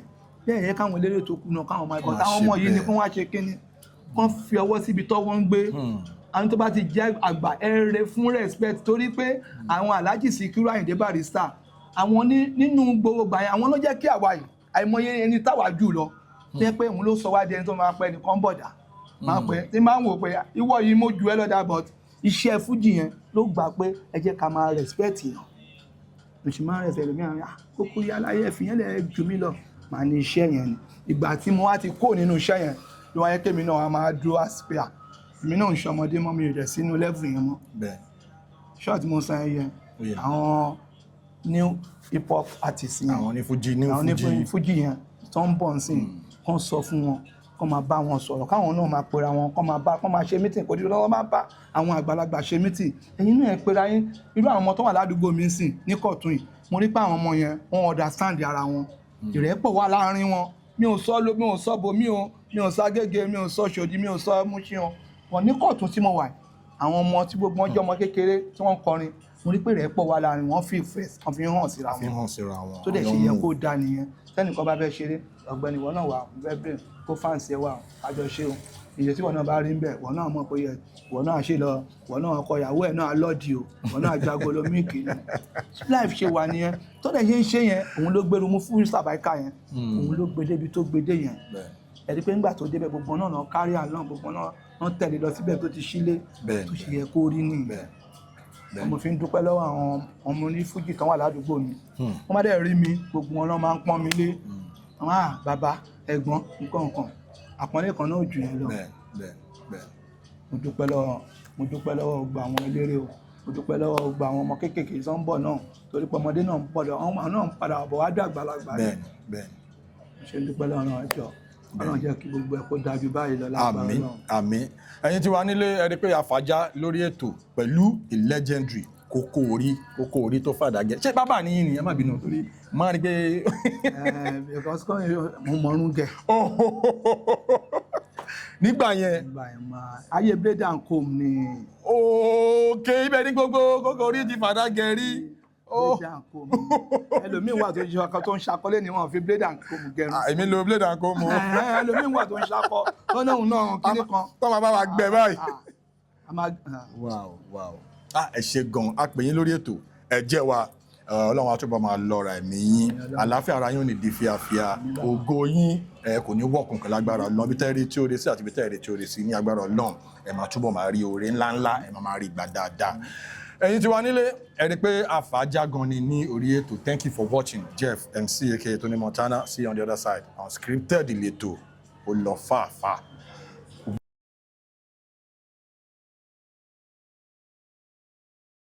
Please subscribe to my YouTube channel and press the notification button.